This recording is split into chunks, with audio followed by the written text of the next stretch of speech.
understood that our constituents didn't care about our political parties, they cared about their lives. So when we had to negotiate criminal justice reform, or transportation, or foster care improvements, the leaders of our state didn't shut down. We came together, and we kept our word. It should be no different in our nation's capital. We may come from different sides of the political aisle, but our joint commitment to the ideals of this nation cannot be negotiable. Our most urgent work is to realize Americans' dreams of today and tomorrow, to carve a path to independence and prosperity that can last a lifetime. Children deserve an excellent education from cradle to career. We owe them safe schools and the highest standards, regardless of zip code. Yet this White House responds timidly, while first graders practice active shooter drills, and the price of higher education grows ever steeper. From now on, our leaders must be willing to tackle gun safety measures and face the crippling effect of educational loans, to support educators and invest what is necessary to unleash the power of America's greatest minds. In Georgia and around the country, people are striving for a middle class where a salary truly equals economic security. But instead, families' hopes are being crushed by Republican leadership that ignores real life or just doesn't understand it. Under the current administration, far too many hard-working Americans are falling behind, living paycheck to paycheck, most without labor unions to protect them from even worse harm. The Republican tax bill rigged the system against working people. Rather than bringing back jobs, plants are closing, layoffs are looming, and wages struggle to keep pace with the actual cost of living.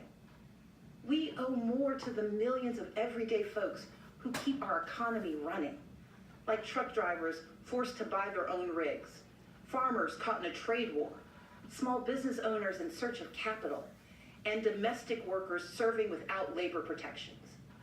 Women and men who could thrive if only they had the support and freedom to do so. We know bipartisanship could craft a 21st century immigration plan, but this administration chooses to cage children and tear families apart. Compassionate treatment at the border is not the same as open borders. President Reagan understood this. President Obama understood this. Americans understand this. And Democrats stand ready to effectively secure our ports and borders.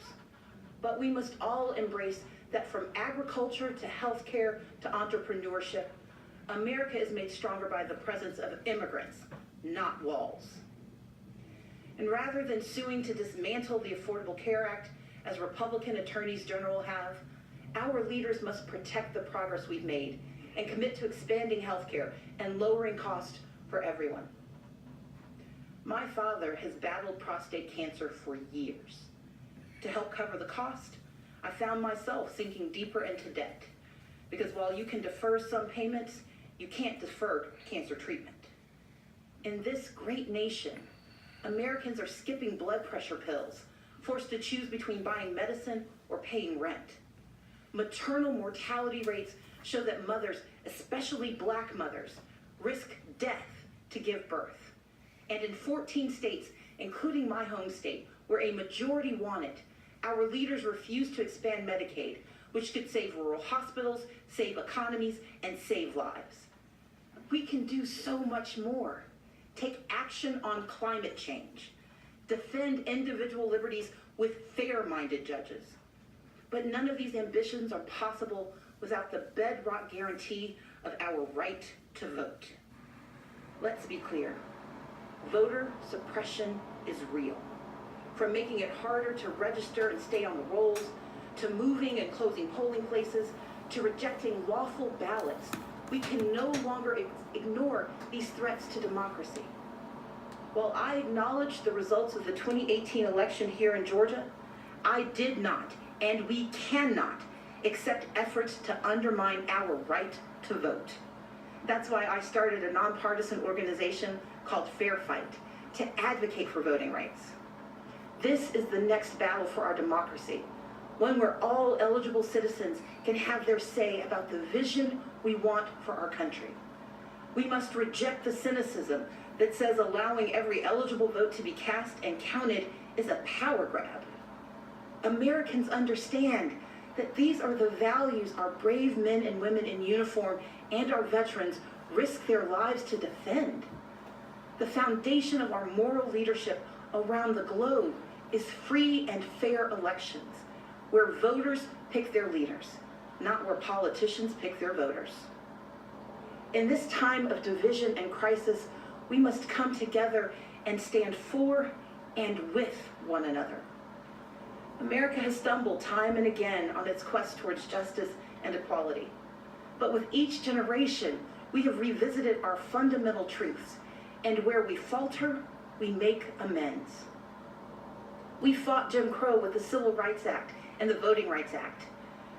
Yet we continue to confront racism from our past and in our present, which is why we must hold everyone from the highest offices to our own families accountable for racist words and deeds, and call racism what it is: wrong. America achieved a measure of reproductive justice in Roe v. Wade, but we must never forget it is immoral to allow politicians to harm women and families to advance a political agenda. We affirmed marriage equality, and yet the LGBTQ community remains under attack. So, even as I am very disappointed by the president's approach to our problems, I still don't want him to fail. But we need him to tell the truth, and to respect his duties, and respect the extraordinary diversity that defines America. Our progress has always been found in the refuge, in the basic instinct of the American experiment, to do right by our people. And with a renewed commitment to social and economic justice, we will create a stronger America together. Because America wins by fighting for our shared values against all enemies, foreign and domestic. That is who we are. And when we do so, never wavering, the state of our union will always be strong. Thank you, and may God bless the United States of America. Well done. She reminded everybody what it means to be a Democrat. Well done. Well done.